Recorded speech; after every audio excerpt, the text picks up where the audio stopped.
নমস্কার, আশা করছি সবাই ভালো আছেন, সুস্থ আছেন। আজকে বেরিয়েছি তোরসা স্কুলে, তখন দেখছি প্রচণ্ড কুয়াশা।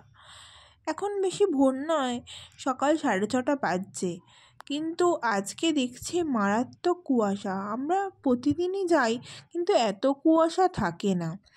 আজকে যখন ট্রেন ধরতে যাচ্ছি, মানে কোনো কিছু দেখা যাচ্ছে না। দেখুন চারিদিকে, মানে সামনে আপনার লোক আসছে কিনা সেটাও পর্যন্ত বোঝা যাচ্ছে না। তাই ট্রেনের টাইমেরও আজকে প্রচণ্ড গণ্ডগোল। আজকে যে টাইমে ট্রেন, আমরা যে সময় ট্রেনটা ধরি সেই সময় ট্রেন আসেনি। অনেক আগের ট্রেন একটা পেলাম, সেই ট্রেনেই উঠলাম যাওয়ার জন্য।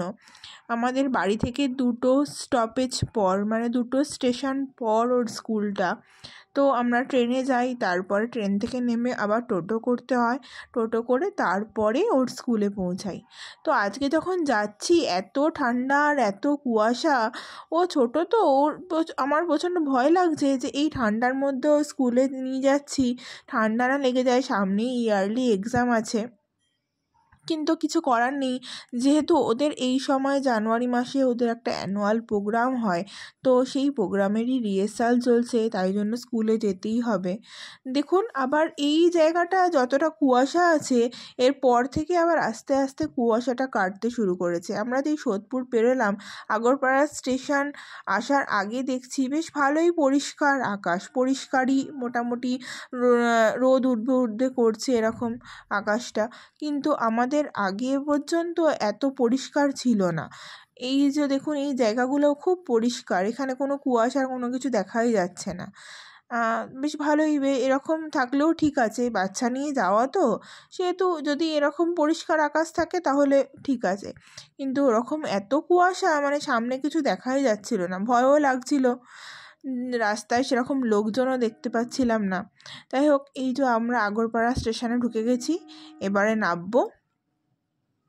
নেবে এখান থেকে আমাদের নিচে সাবওয়ে আছে, তো এই সাবওয়ে পার হয়ে তারপরে আমরা যাবো ওরকে টোটো করে। এই যে ট্রেনটা আমাদের চলে যাচ্ছে, আমরাও যাচ্ছি, নামবো। এই যে টোটোতে উঠে গেছি, এবারে স্কুলের জন্য যাচ্ছি। এখন প্রায় বাজে 6:45 মতো। তো এই সময়ে যাচ্ছি এখন স্কুলে, দেখি গেটটা ওপেন হয়েছে কিনা। গেটটা না খুললে তো ঢোকানো যাবে না, যদি তাড়াতাড়ি আজকে গেটটা খুলে যায় তাহলে খুব ভালো হয়, কেন এই ঠান্ডার মধ্যে বাইরে দাঁড় করিয়ে রাখলেও বাচ্চার শরীরটা খারাপ হয়ে যাবে। এই যে নেমে গেছি এবার টোটো থেকে। অন্যদিন কি হয়, টোটোগুলো স্কুলের সামনে নামায় 4জন থাকলে স্কুলের বাচ্চা, কিন্তু আজকে যেহেতু আমি আর তোরসাই ছিলাম, সেহেতু ওখানেই দূরে যেখানে টোটো স্ট্যান্ডটা আছে সেখানেই নামালো। তো ওখান থেকে একটুখানি স্কুলের রাস্তায় এই যে হেঁটে যাচ্ছে, এবার স্কুলে ঢুকিয়ে দেবো। শীতের দিনে এই সময়টা ভালো লাগে রাস্তায় বেরোতে, কিন্তু আবার ফাঁকাও থাকে, খুব ভয়ও লাগে এক এক সময়। যাই হোক, আপনাদের ভিডিওটা কেমন লাগলো? তোরসা স্কুলে ঢুকে যাচ্ছে, আবার সেই 11:15টায় ছুটি হবে, তখন ওকে আনতে আসবো আবার। তো আজকের মতো ভিডিওটা এখানেই শেষ করলাম। সবাই ভালো থাকবেন, সুস্থ থাকবেন, আর ভিডিওটা কেমন লাগলো কমেন্ট করে একটু জানাবেন।